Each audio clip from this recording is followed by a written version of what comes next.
Package for YouTube, and we're going to start doing this on a fairly regular basis.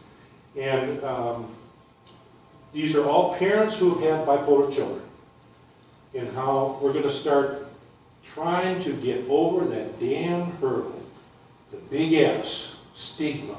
Get over the stigma hurdle and talk about mental illness, talk about bipolar disorder. Everything gets wrapped up in there because you're talking about schizophrenia, you're talking about depression, you're talking about autism, you're talking about... There's such a mixture and nobody brings it up. Some politicians, which I'll highlight here, say it every once in a while, but nothing happens after they say, I'm all for looking into mental health. I have 4 books out. And once you get over that hurdle, then you can just start. I've got 2 more on the computer right now. Bipolar Dad was the first one. Scatterbrain was the second one. This was my nickname in high school. A couple of the girls, a couple of the cheerleaders said, you are a real scatterbrain. And so when I was up in Minnesota last fall, I was at Medelia and St. James, and a couple of the girls came, and a couple of the St. James cheerleaders, and they're all, now 60, whatever. And but I recognized each one of them. And I said, Barb, you remember when you called me scatterbrain? It's been with me all my life. She didn't, and she was embarrassed that I brought that up. And I said, no, you picked out right away. I was a scatterbrain. I had so many thoughts in my head in high school, and there was nobody to go to. Who do you go to? The gym teacher? I mean, there was nobody. I mean, I go back to 1964. 1964 is when I graduated from high school. There was nobody to talk to. There was also nobody to talk to in 1974 when I graduated from the University of Minnesota. Back to the manic part. When I finally woke up from 1964 to 1968, I was totally lost here. I was an alcoholic. I was out of control. I had maybe 6 different jobs. That's where this comes in.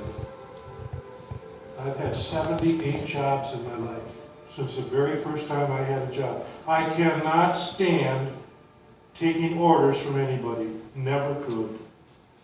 I served in the military 22 years. 4 branches of the military. 11 in the Army, 11 in the Navy. I finally settled down thanks to Alexa, no alcohol, and some good counseling. None of this would have happened without my daughter going strictly off the rails. Most bipolar starts at puberty, age 14, 13, 14, 15. Betsy started cutting on herself at age 15. At age 14, she was identified as being ADD, quite the alphabet, ADD, ADHD. Then, after she was locked up at Mercy Franklin for a while, they came back and they said, oh, she's bipolar 1. There are 4 levels of bipolar disorder, 4 levels. I'm what I call bipolar light. I'm bipolar 2. It comes and goes. I hope it never comes back, but I still have some manic stages. I still have a problem with gambling. Prairie Meadows is way too close, and that's a byproduct of being manic. You have to be constantly fed some kind of a stimulus. Anyway, Betsy got me going because after cutting on herself and being brought home by the police and just totally falling apart, we found out through lots of counseling that she had bipolar disorder with borderline personality, with this ADHD, with the ADD. I mean, when she was 14, she used to gather with 4 or 5 kids over by where the Osco drugstore is now. It's Walgreens, but then it was Osco. And they take their Ritalin, which was prescribed for a lot of people with ADD, they crush it up, put it in a spoon and snort it. Now she's now 32 years old. This was when she was 14. She got kicked out of high school, or she quit high school in her 10th grade year.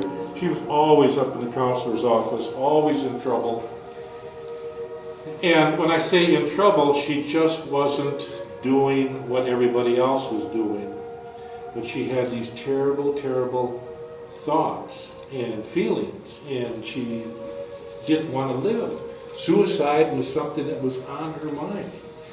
Another Osco story, when she was at Osco, she came home one night and she said, "Dad, I can't go back anymore." And I said, "Well, Betsy, you just got the job. It's, I don't know, $7 an hour. It was a little part-time job." And she said, "I can't do it. I don't like going down the aisles because things are talking to me. I hear voices, especially when I go by where the summer shoes are, the flippers. I look at them and I know they're talking to me." Well, I'm looking at my sweet little youngest daughter and I'm thinking, oh my goodness, what are you talking about? This is my first introduction to that. I didn't find out about my bipolar 2 life. I mean, I didn't live in it, but I didn't until the counselor